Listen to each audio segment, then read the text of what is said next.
الله أكبر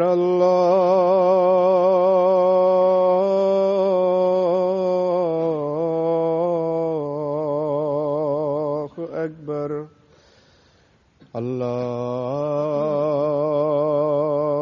أكبر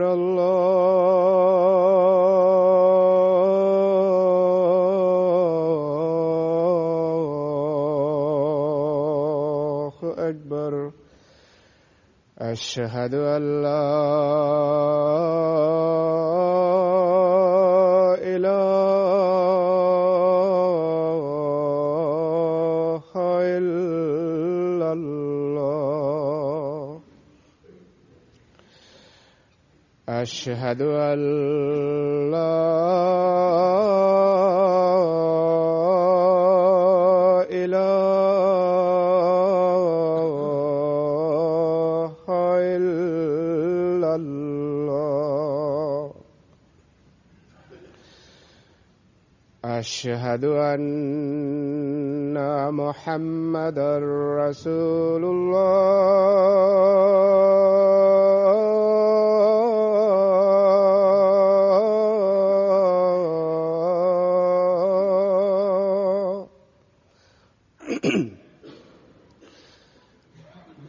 أشهد أن محمدًا رسول الله. حي على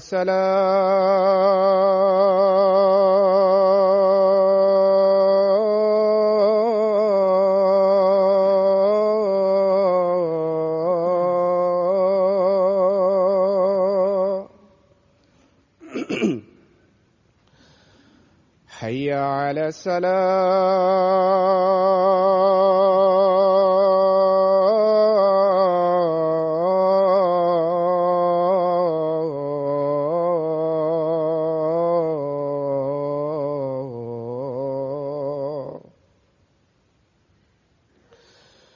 حي على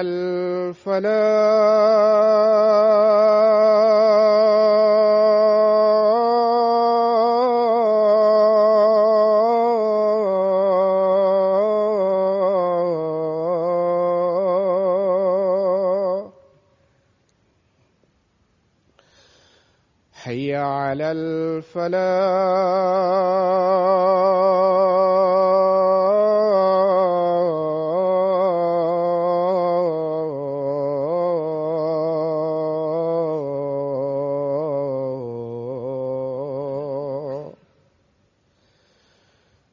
الله أكبر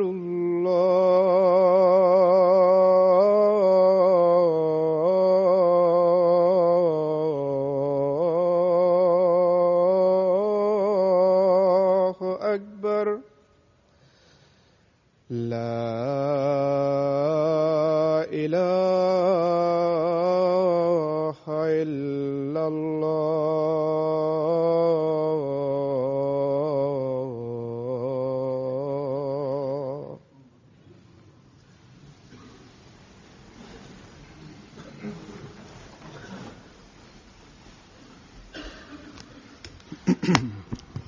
السلام عليكم ورحمة الله.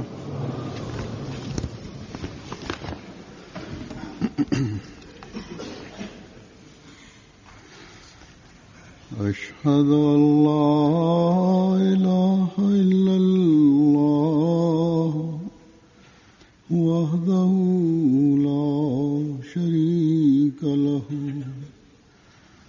وأشهد أن محمدًا عبده ورسوله.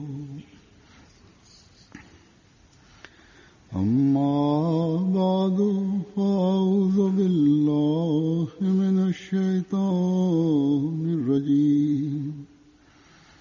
بسم الله الرحمن الرحيم.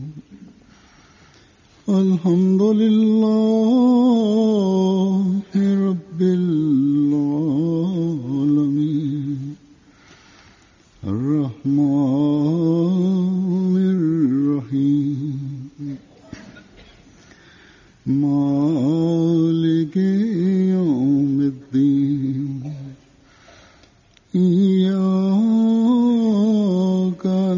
نعبد وإياك نستعين اهدنا الصراط المستقيم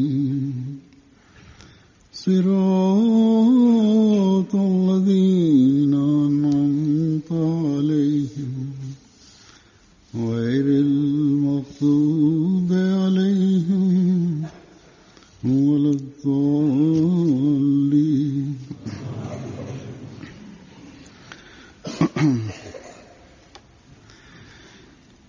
अल्लाह ताला के फजल से आज से Allah कादियान में Ta'ala'nın berişindigi menen वहाँ का जलसा सालाना शुरू है। bugünden tartip Kadiyan'da jalsa salana jildik jiyin başlanıp jatar. Partition के बाद से India Pakistan bölüngön soň Bharat का जलसा सालाना usul jalsa salana लेकिन ayram adamdardyn nazarynda Indiýanyň ele jalsa salanasy dep हज़रत मसीह मौद अलैहिस्सलातु isepdeliniş mümkün. बस्ती होने की वजह से Biro Kadiyan, तमाम Hazreti İmam Mahdi, Hazreti Mirza Gulam Ahmad Aleyhisselam'dan Meken digen darajaga e bolgonduktan कर पहुंचने की वजह से जो jana usul jerden Hazreti İmam Mahdi Aleyhisselam'dan habary çygyp бүткүл dünýäge taragandigi üçin जहाँ इस्लाम की Kadiyan elegin darajanyň aýynan usul kıştak İslam dininin kaýradan jandanu borboru बड़े जलसों को भी bolgonu menen birge बैनुल अक़वामी जलसा बनाती है। usul kıştakda ötkürle turgan jalsalarda el aralyk jalsalar bolup sanalar. फजल से आज वहाँ 32-33 मुल्कों की Allah Ta'ala'nın berişindigi menen बस कादियान की भी bugun Aljerge अहमियत है 32-33 өлkönün adamdary और gelişken. मुनक़िद होने वाले जलसों की भी एक अहमियत है। Demek Kadiyan'da özgöçe manigi रहने वाले अहमदियों की भी एक अहमियत है Aljer'de ötkürle turgan और इस जलसे jalsalarda özgöçe manigi दुनिया के कोने कोने से आने वाले usul kıştakda yaşagan Ahmadi Müslümanlarda özgöçe manigi लेकिन ये अहमियत हकीकत Oşundu yerle dünyanın bulun burçlarından kelip तब्बा मकसद usul jalsaga katışkan Ahmadi Müslümanlarda özgöçe manigi रहने वाले Birok usul kıştakda yaşagandar usul manigülüktün aksin aktoçu bolgondoguna oşul manigülük जलसे के çindap aykın bolot. हसूल के लिए ये दिन और रातें Oşundoguna हमने गुजारनी maksatga yetişet. Usul jalsaga katışu üçün kelgender usul jalsanın maksatlarına yetişu üçün Aljer'de जो मकसद ötkörü turgan gündördü jana tündördü oşul maksatlarga yetişu üçün गुलाम सादिक sarptaşkandagına ने Suyuktu Peygamber ve Muhammed sallallahu aleyhi ve sellem'den Çinnigi kullu jana uçurluk imam Hazret Mirza Gulam Ahmad aleyhisselam alarga आपसे अहद Allah aleyhisselamga bayat bergenlerge aytıp bergen usul jalsalardın maksat müddelerini yetişkendegina oşul maniduluk होने aykın bolot. माहौल शामिल होने वालों पर Jalpsınan एक रूहानी असर डालता है। dünyadagi qaysigina ölkösündo jalsa bolbosun. Anin aylana çoyrosu katışucularga ruhani tasirin tiygizet. माहौल में Aga katışkandar bu jönündo रूहानी söz kılıp turuşat. एक और रंग महसूस होता Biro Kadiyan'dagi jalsanın aylana çoyrosundo है। उनको इस बात का özgöçe bir ruhanilik manayı sezilir. और हर मुख Aljer'deki jalsalarga katışkandar bunu bilişet. Jana har bir ihlaslı adam क्योंकि usul manayı de गाँव में sezusu gerek. और गली कूच Sebep usul kıştaktage mekendiklerine jana küçölörünü Sadiq ankigan suyuktu Peygamberimiz Muhammed sallallahu aleyhi ve sellem'den Çinnigi kullu खुशबू vada kılıngan Mesiya रूहानियत के jana Mahdi aleyhisselam'den माहौल में ले जाती है। eskerülerinin cipar cit başkaça bir manayıga alibarat.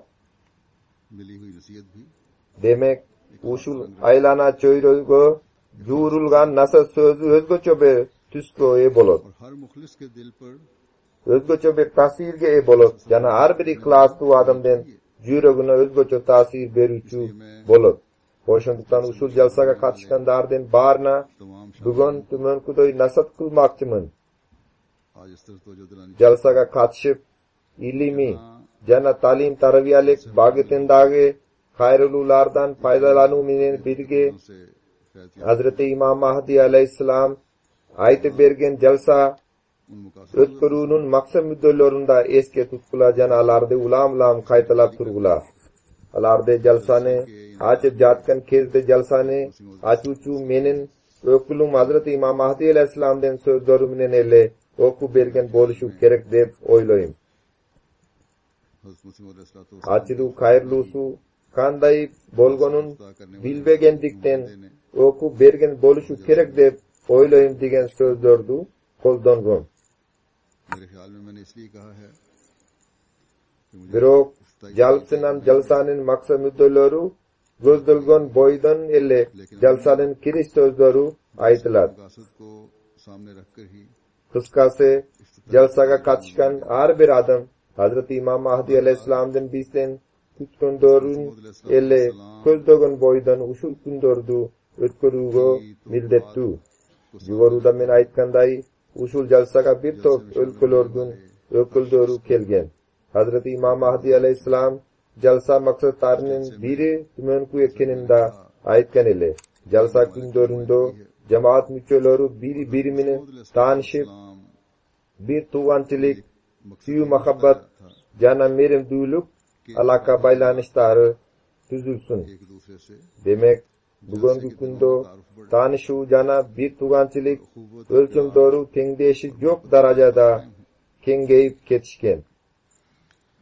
बस आज Kadiyanda turgan jalp bir kızmatkerdin Amerikada turgandar menen jana Rossiyada turgandar menen हो गई है yolguşkanin je Arab өлkölörдө जब हम देखते हैं jaşagandardan Avropada jaşagandar menen gezdeşkenin je bar deginin bir-biri menen uçuraşkanin körgönübüzdө momin musulmandarda bir tuğançılık sıfatın dangazalay turgan ruh mangiz beske baykalat. Jana usul ruh, usul mangiz mana usul sıfatı dangazaloçu boluşu kerek. Eger kimdir biröөнүн жүрөгүндө жек көрүү бар болсо, ал киши бир туугандары менен мына ушул тууганчылык сезими менен жолугушпайт. Эгер кайсы бир шаардын бай тургуну өзүнүн кедей бир тууганына аны билеби же билбейби, аны менен алакасы жакшыбы же начарбы, наразылыктары жана тарнычтары барбы же жокпу, өзүнүн баардык кектөөлөрүн өчүрүп शहर का रहने वाला oydoluk jana bay gidey digen ayrımani jok kılıp bir tuğandık jana buradarlık ülgülörün körsetmöyünçö jalsada jasala turgun kayrullar जैसे हैं या mına oşundoy katışkandarga takır fayda keltiribet. Al jerdegi aylana çöyröda alarga takır jardam सब बड़ाई beribet. Jalsaga kelүүлөрü da kuru iş bolot.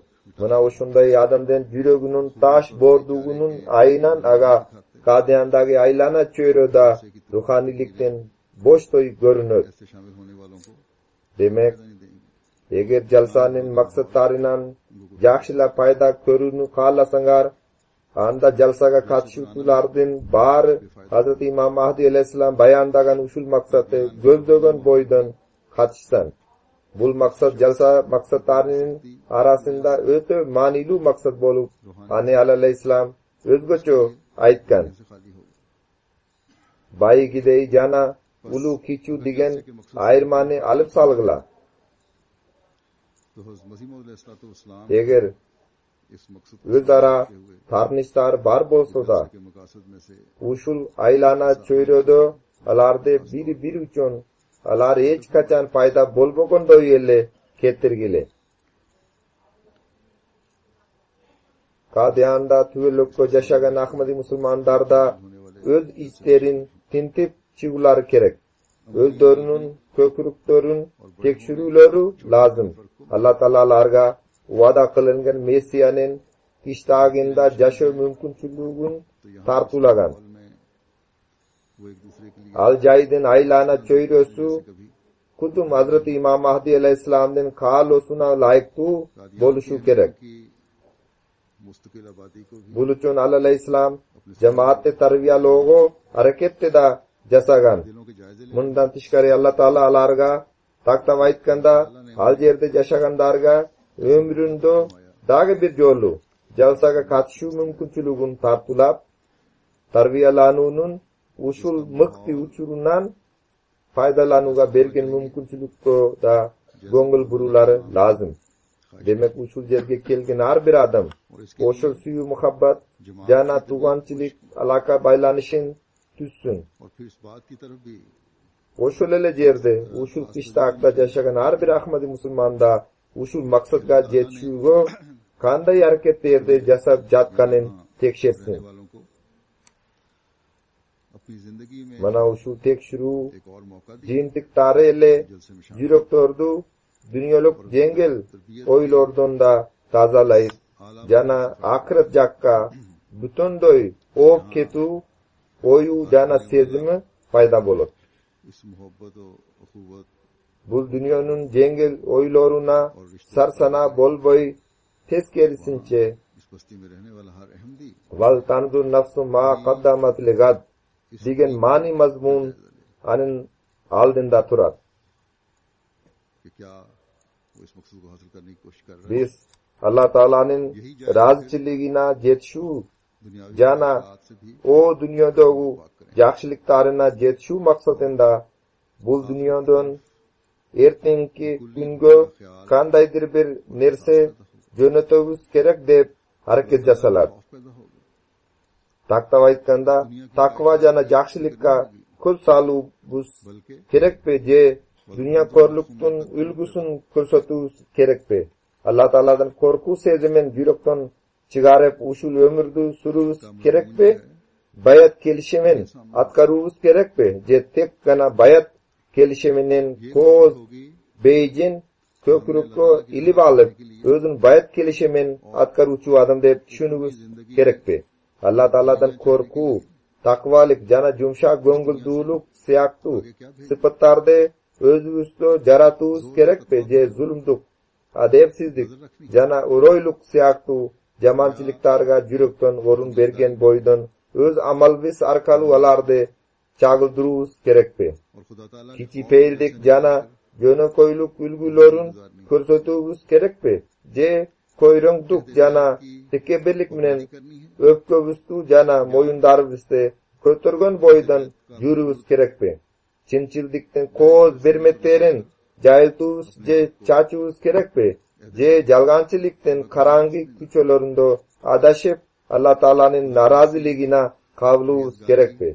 Özbüstü dini juristörgö dayardagan boydan Muhammed sallallahu aleyhi ve sellem'den mesiyasının misiyasın जुल्म जौर atkarubuz gerek pe je dünya korluktun göngül açuçuluklarına बुराइयों को çögüp özbüstün maksat müddevüstü esten çıgarubuz gerek pe. Demek mana usul tekşürülör jana amaldarbizde sin fikir nazar menen tekşergendigi bise elle bizke ma qaddamat ligat digende biz kançalik darajada दूर से közlögönübüzü körsötüp beret. पर चलना है Demek mana usul jalsanın सच्चाई के 3 günü jogorudagi kepterde tekşürүү üçün jana amaldarbizde Allah Taala'nın razıçılığına layıklaştırууга hareketlenүү üçün abdan jakşı gün bolup sanalar. Andan tışkara bir-birinin ruhani tasirin kabul kılууга da adam tabigatı dayar bolup turgan bolup. मील करनी है Tahajjud namazın cemaat bolup jana öz aldınça atkaruu özgöçö bir manaydı jaratıp jatkan bolup. Hazreti İmam Mahdi Aleyhisselam'dan sajda kılgın jaylar jana dua soragan jerlerde köptögön jüröktorgo jalnıp jalvarıp dua sorogo turtup jatkan bolup. माँ कदमत लगत को Sezilip sezilbey turup ruhanilikten taraluu manayı baykalıp jatar. Demek usul 3 gündük lagerden jemeştu fayda körgülö.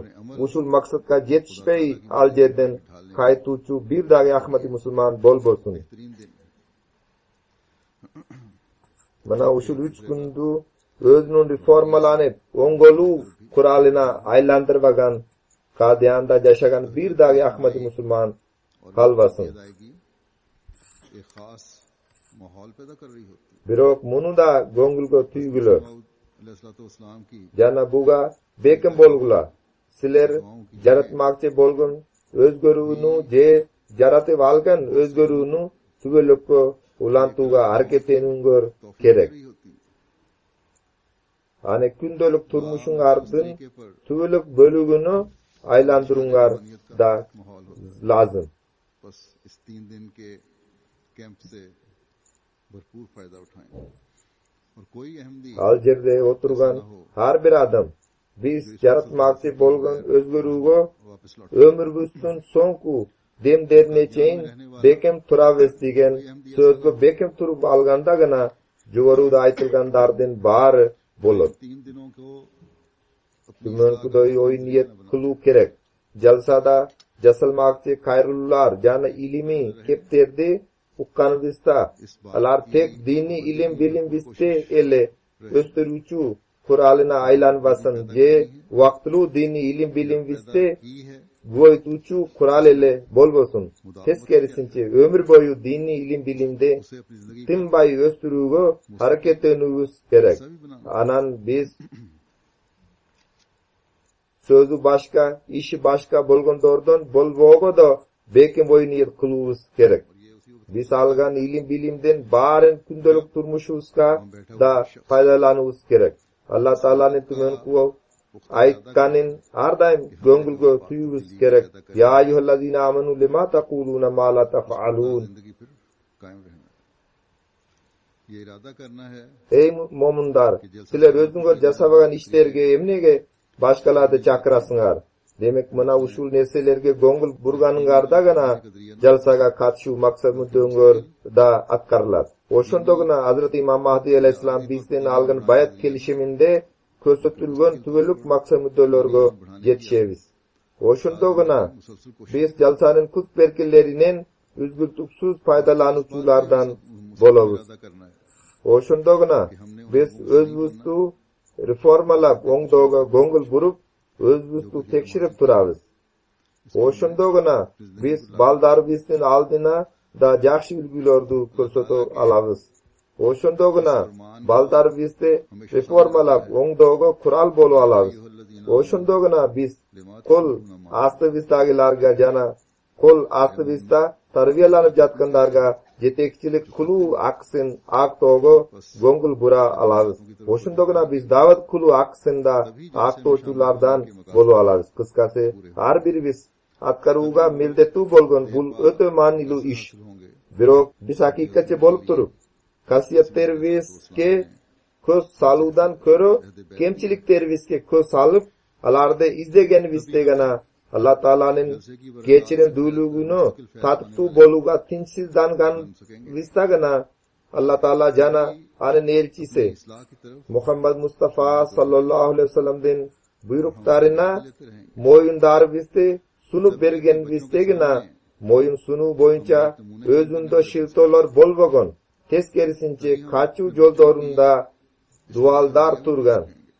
Шылтоолор жолунда дуалдар турган үлгүлөрдү көрсөткөнүбүздө Махди алейхиссалам берген талимде жана өзүнүн жамаатына байлаган үмүттөр менен арзуларды баардык жеңил ойлорубуздан жогору койгонубузда гана Ал алейхиссаламдын каалоолоруна жараша чынчылдык жана туруктуулук боюнча үлгүлөрдү көрсөткөнүбүздө гана ошол бийик өлчөмдөргө жетише алабыз.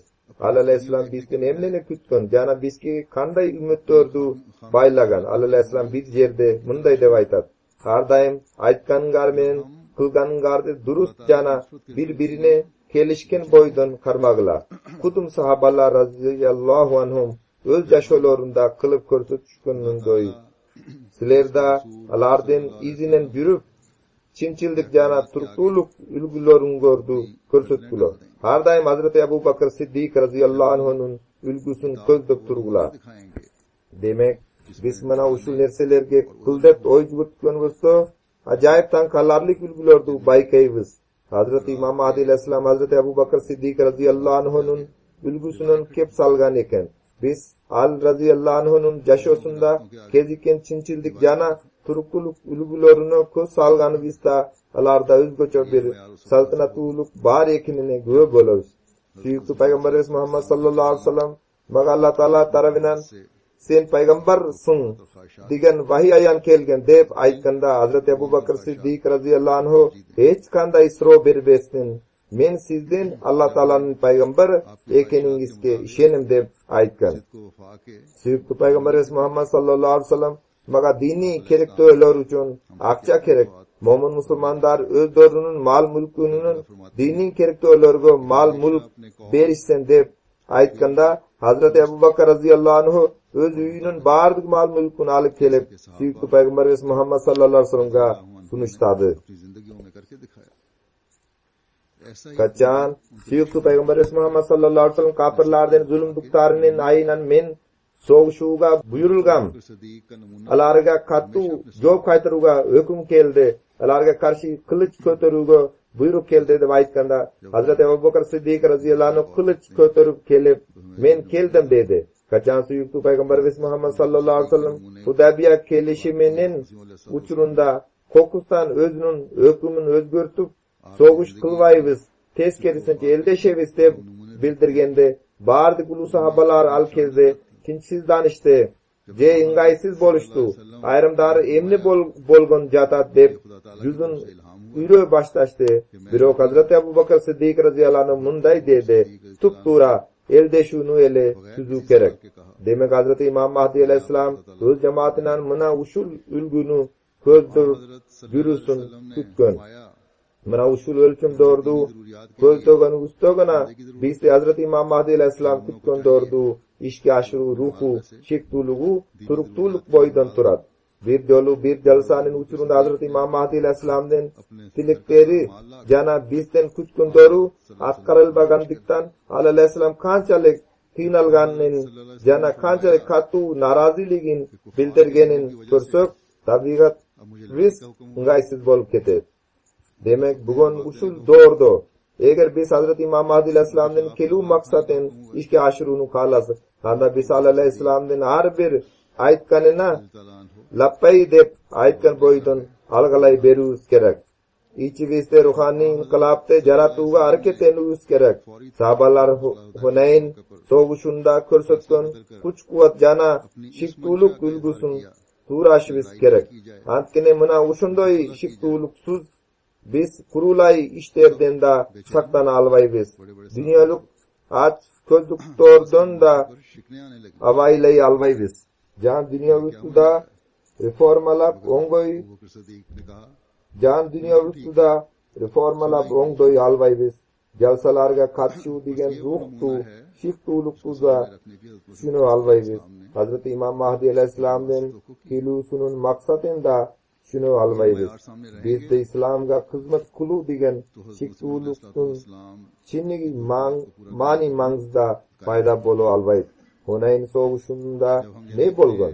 Alı wagtdagy İslam taryhy boýunça Hunayn soğuşunda düşmanlarga karşı daýardyk körgön musulman koşun rasmi turda birinci koşun boldy. Anem san düşmanlardan koşunynyň sanynyň göbrek boldy.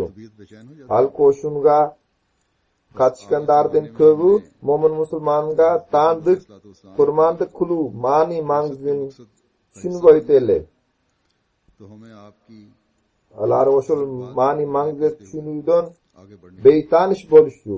Kaçan düşmanlardan 4000 nayzaçylary kuluk bilen kapsynan oktordu.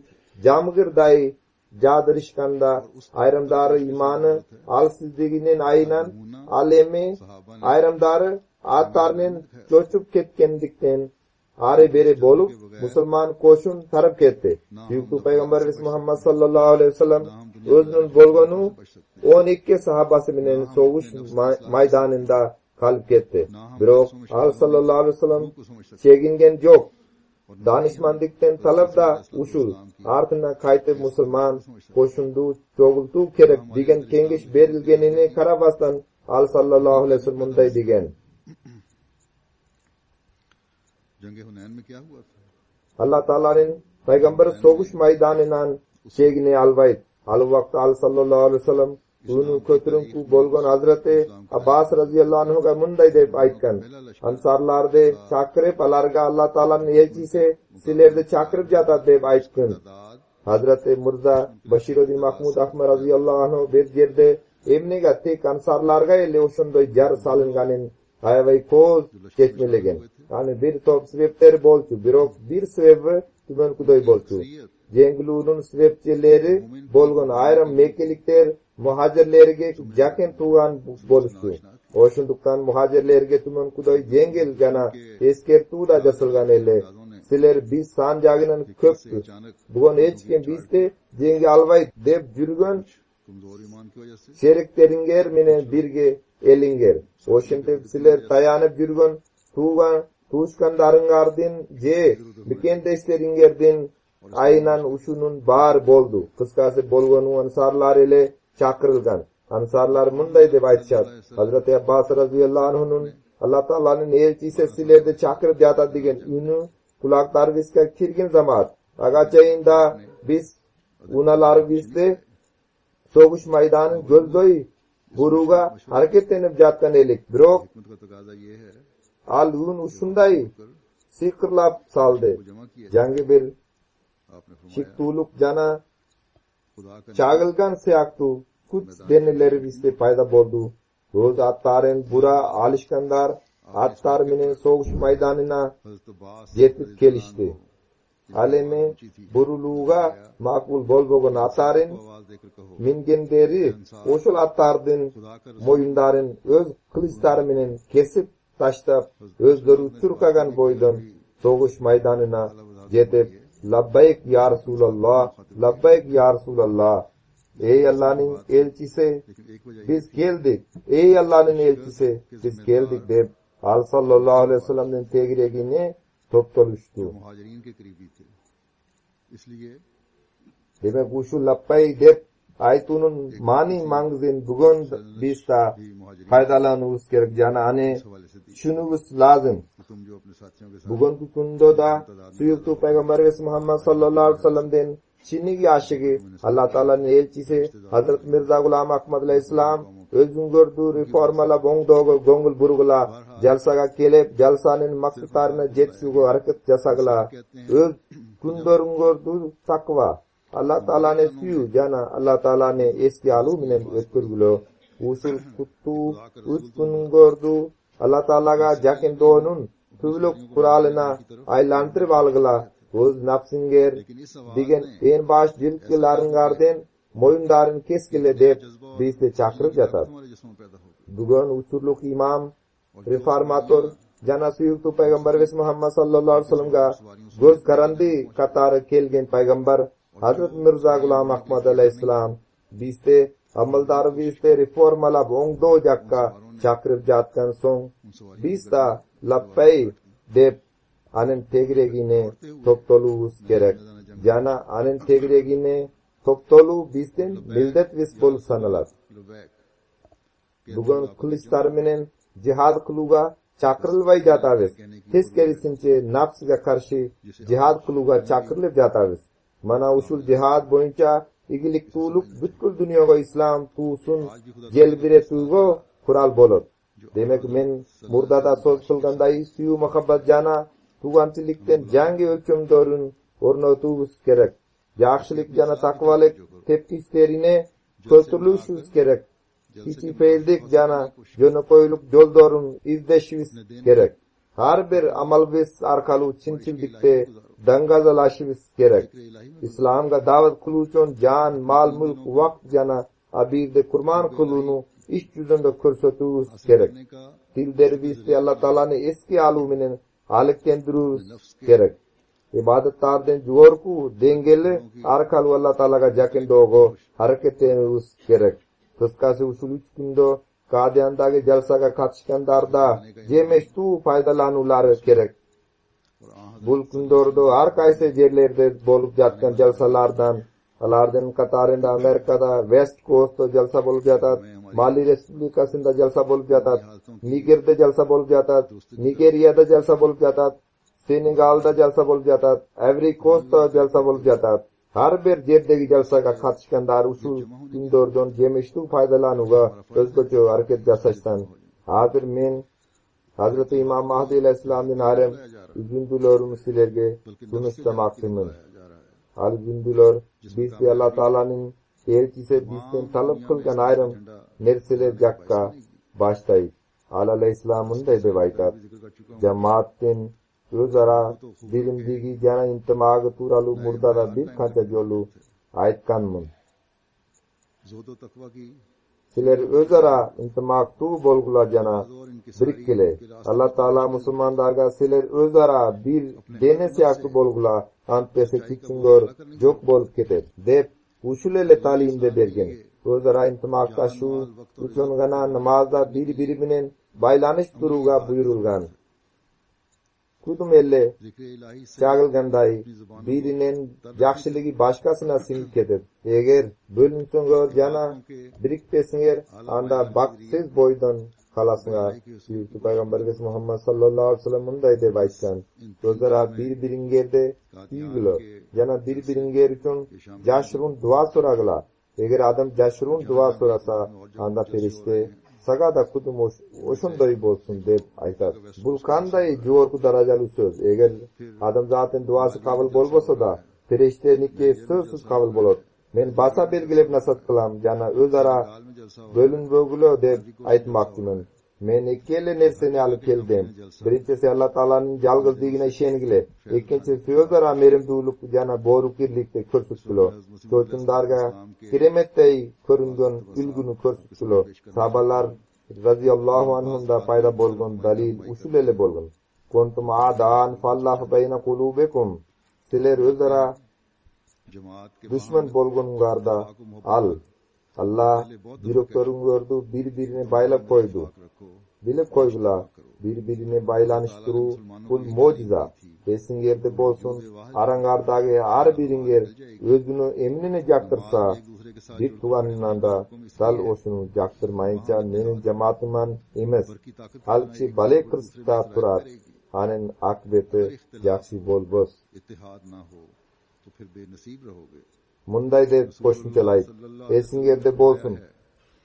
Kastıktin ajr alusu bul Mahdi'den belgesi, jana oşul belge orundalmayby, al sözsüz orundalar. Emnege siler sabr kılbaysıňar. Kutum medsinalik masale bolgondoy, ayrım orular butondoy jok kılınmayınça dart ketpeyt. Men arkaly inşallah Hudaý buyursa bir takva cemaat payda bolot. Özara kastıktin sebep emne? Sarangdik, köýreňdүүлük, özümçüldük, jana kızukanduluklar. Özara merimdүү jana bir tugan bolup jaşabay, kızukandulukka aldırıçulardan bari cemaattan aytıp salam. Mana oşondoýlar mukty ülgünü körsetmeýinçe bir kança küngö konuk ekenin bilip koýsun. Men kimdir birönün aynan sin pikirge kabuluny halabaýym. Meni jamaatyman bolo turup menin kalama layıktu kelbegen adam al kurgap kalgan butak. Eger bakpan ane kespesi anda emne kılsan. Kurgap kalgan butak jap jaşıl butak mine birge turup suunu tartat birok al ane kögörtö albayt. Teskerisinçe al başka butakta da jok kılıp salat. Oşunduktan sak bolgula. Özün darilabagan biro menen tura albayt. Anan aleyhisselam dage munday deb aytat. Allah Taala Kur'an-ı Kerim'de munday deb aytgan. Ve ja'alul lezine tabauka fawqal lezine kafaru ila yawmil qiyama. Jana seni elçigenderde kıyamet gününe çöň kafirlik kılgandardan öýde koýsumyn. Uşu soru tutu wada Nazaret şahrında tuğulgan Maryam uluna berilgeni ele. Birok men silerde sünkülöýüm. Hazreti İsa aleyhisselam'den atinan kelgen Maryam uluna takta baytkanda maga da Allah Taala dal oşolele sözler menen hayrlep sünkülögön. Emi özüňөр oýlap görgüle. Menen alaka baylanyşdy tüzüp al ulu vada jana ulu sünkügö koşuluny kalagandar amara darajasynda bolup başygystyk jana küno joldorunda yürütçü adımlar bölüşü mümkün bu. Yok, hiç kaçan. Allah Ta'ala'nın usul vadasin çin yürekten kadırlay turgan jana meni sözlerimdi kısa jomukda bilgenler bilip koysun. Jana çin dilden ugu balisın. Men kayradan meni alakası barlarga kayırlep aytat elin. Usul alaka baylanış kandaydır bir jalp alaka baylanış bol bolsun. Teskerisince abdan bustu alaka baylanış jana usunday alaka baylanış. Anin tasir tek magayle emas teskerisince meni da dünyoga çinçildikten ruhun alıp kelgen ulu darajalu jetkiling insan sallallahu aleyhi ve sellemga jetkirgen zat Allah Ta'alaga bolot. Men mununda aytam. Eger usul kepterdin tasir magayle bolgondo men takir sarsana bolbaytelim. Xavatır bolbaytelim. Alarga gongulda burbaytelim. Birok usulga elle toktoboyt. Anin tasir suyuktu Peygamberimiz Muhammed sallallahu aleyhi ve sellemga jana ardaqtu Allah Ta'ala'nın özününde bolot. Demek mına uşunday jagdayda jana ahvalda jakşılap gongul burup ukkula. Eger usul suyunçudan ülüş alunu kalasıngar jana anin tasdikto oçusu bolunu kalasıngar. Oşunday ele munçalik ulu igilikke taktaba aytkanda kiyamet çayin chetke kakkandarden üstünün jenguçu bolup turuga çindap çankagan bolsungor. Anda uşunu ele aytat elem. Siler lavvama darajasinan ötüp mutmainnanin munarasına jetmeyince usul igilik tuğuluk nasip etpeyt. Mundan kövrök sizlerge hiç nese deveyin. Sizler mamur minallah. Allah Ta'ala tarafından elçi katar dayındalgan insan minen alaka baylanıştasınlar. Boşunduktan sizler kabul algan son chetke kagu bulgan içine tüşüp tuğuluk azapte satıp algandardan bol boşungar üçün anin sözlerim yürek kulaktar minen ukkula jana aga amal kuluga bitonday dayar bol turgular. Bizden cemaatimiz usul nasartte daima eski tutuşu gerek. Alar men aytkandarımda gongulga tüyülörü lazım. Maga har daim usul ele oyu kelep. Dünyadagu tuğga tuşkandık baylanışlardan ayrımdarı sululuk jaginan bolot. Ayrımdarı ataya tegi je baylik jaginan bolot. Ayrımdarı kuç-kuvat jaginan bolot. Birok Allah Ta'ala mına usul nerselerge mani berbeyt. Hal açık ayken munday deb aytkan. İnna akramakum indallahi atqakum. Allah Ta'ala'nın nazarında takva bolgun birogana hurmat turak jana ardak turak. Emi Allah Ta'ala takvalar cemaatin ele karmak turat jana başka sen jok kılar. Bul abdan nazik jayi. Bul jerde eko ten tura alışpay. Tagira kayıtkanda takva adam bolgon jerde ele en bahçe minen taza emes adam boluşu mümkün emas. Takva adam kalıp iflas jok kılınışı şart. Allah Ta'ala'nın nazarında kim takva ekenin jalgız Allah bilgendikten bul abdan korkunç jayi. Takva bolgon insan baktulu jana kargish astına kelgen adam baktsiz. Allah Ta'ala bardigi viska aradagi har bir viske Hazreti İmam Mahdi Aleyhisselam'dan jugorudagi moңdulugun düşünüp öz amaldar visleri formalap oңdoga kuch-kuvat bersin. Munu eske tutu kerek. Jugoruda men suylogon kepter jalsaga kaçkandarga ele sandik emas jealar uchun gana aytilgan emas. Teskerisinche dunyodagu har bir Ahmadi musulmanga sandik. Bu jerde men ayta ketdi dagi bir nerse. Yer yüzündeki her bir Ahmadi Müslüman Muhammed Peygamber sallallahu aleyhi ve sellem'den Mesiyası Hazreti Mirza Gulam Ahmad Aleyhisselam'ın aylında jalsanın berkeleri ulanıp jatkan bu kundordu özgöçü Allah Ta'ala'nı eski alu jana özgöçü dualar bilen alık kendirip tutsun. Ayrıca Qadiyandagilar jalsa katışkandar jana jalsalar bolup jatkan başka ülkelerdeki adamlar tuman kudoy dualarda suraşsan.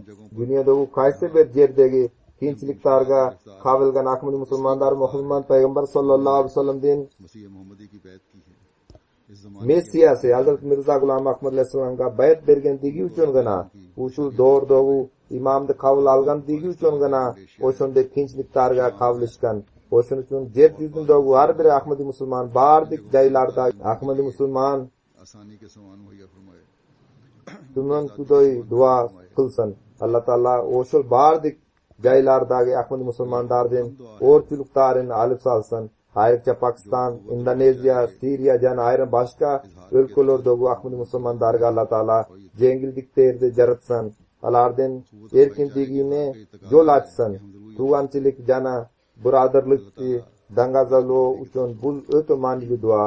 Bir tuğandik jana birodarlikni dangazalo so'zsiz mana o'sha duoni so'rovni bizdan talab qiladi. Buning uchun Allah Taala bizga kuch bersin.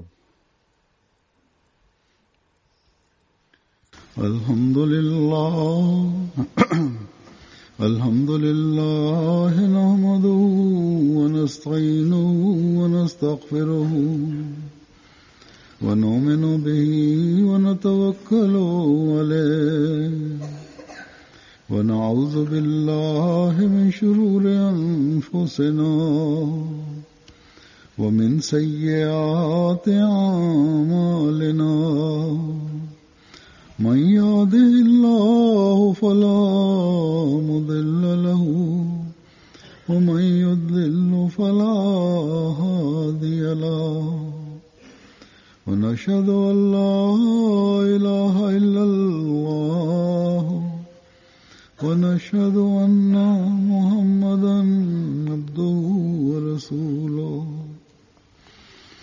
عباد الله رحمكم الله إن الله يأمر بالعدل والإحسان وإيتاء ذي القربى